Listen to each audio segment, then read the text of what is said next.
Okay, so we're going to go over the different ways that matter can change states. So it's important that you kind of refer to this if you have questions as you do your lab, or if, as we're going through things, this will be helpful to look back at if you need to. So when we say a change of state, it's when a substance changes from one physical form to another. And so this is a fantastic picture to think about, right? So we have what's called freezing, melting, evaporation, condensation. There's also what we call sublimation, and the video that I'm going to have you watch talks a little bit more about that as well. So freezing is when obviously you go from a liquid to a solid. Melting is when you take that solid like ice cube and it turns into a liquid. And then evaporation is when water changes to a gas, and this usually happens at room temperature. And then condensation is when a gas turns into a liquid, like the dew in the morning on the grass. Okay, so when we're talking about melting, just a couple things. Like I said, solid becomes liquid, you add energy to it. So if you're adding energy to something, we call that an endothermic reaction. It actually gets warmer and heat is added. I always think of energy enters, so it's what we call endothermic.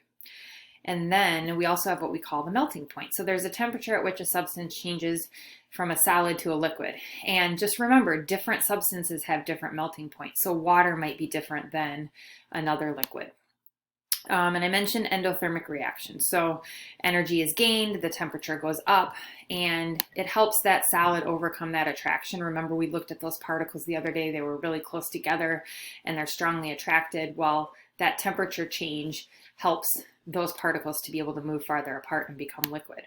So then we have freezing, of course, changing from a liquid to a solid. We also have what's called a freezing point. So this is interesting because the freezing and the melting occur at the same temperature. So it's where a liquid changes to a solid in this case.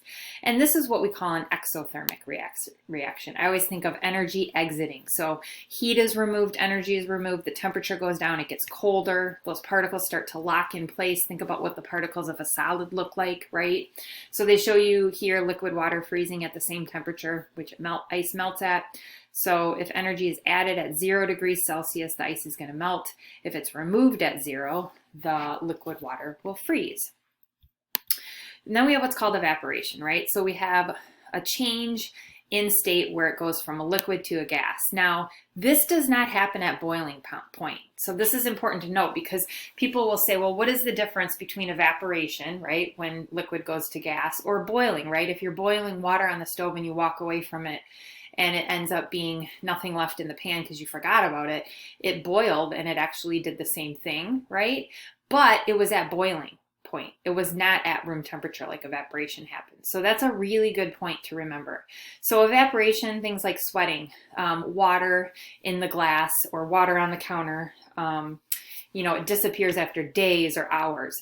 It happens at room temperature, where boiling is definitely much, much more endothermic, right? Energy is added to it more quickly. So it's the same process, right? It's liquid to vapor or liquid to gas, but it ends up being at a higher temperature. So they're just showing you in this picture, boiling occurs in a liquid at its boiling point on the left. Energy gets added, right? The heat, and those particles start to dance around and move faster. And it happens much more quickly than evaporation, right? But it's at below boiling point. It's usually at room temperature, or obviously a lot less than boiling. So this is really important. If we were in class, we would get to spend a little bit more time talking about this. But when we talk about atmospheric pressure, we always relate it to sea level, right? So if you're up higher above sea level, the pressure is actually lower, okay?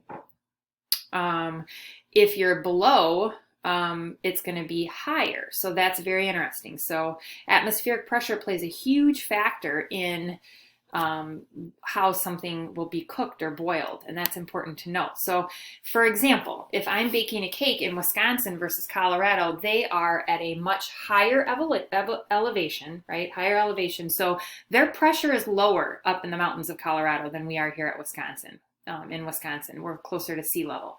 So things are going to boil at a lower temperature when you're at a higher elevation. So you have to cook something a little bit differently. For example, it might take longer or shorter to bake a cake depending upon where I am. So you will sometimes see on the back of a cake recipe, the difference is in atmospheric pressure or elevations. You'll actually see different directions on how to cook something. And you have to be careful because the boiling point isn't necessarily going to be the same. So you have to make sure, for example, if you're cooking something that has to reach a certain point, that it's cooked enough. So very important to note. So when you're in Colorado, because you're at a higher elevation, the pressure is lower, and so the boiling point is going to happen differently, okay? And vice versa. But it would be at a lower elevation, the pressure would be higher. So this is also why, you know, we have other issues when we travel with pressure differences. Okay, then we have condensation. So condensation is a change of state from gas to liquid. It's basically the reverse of evaporation, right? So you get the gas becoming a liquid, and that's where you get the dew on the grass, for example. So there's also a condensation point, right? It's where gas becomes a liquid. It's really the same as the boiling point, but it has to be at a set pressure, remember. And then we'll mention sublimation, right? This is kind of unique and kind of fun if you think about Halloween and dry ice, which is solid carbon dioxide. In the video, I'll show you that a little bit more. But we have a solid skipping liquid and going straight to gas, right? So the attraction between those particles has to be completely overcome, right? And remember, that's an endothermic reaction because energy is gained, right? The temperature goes up.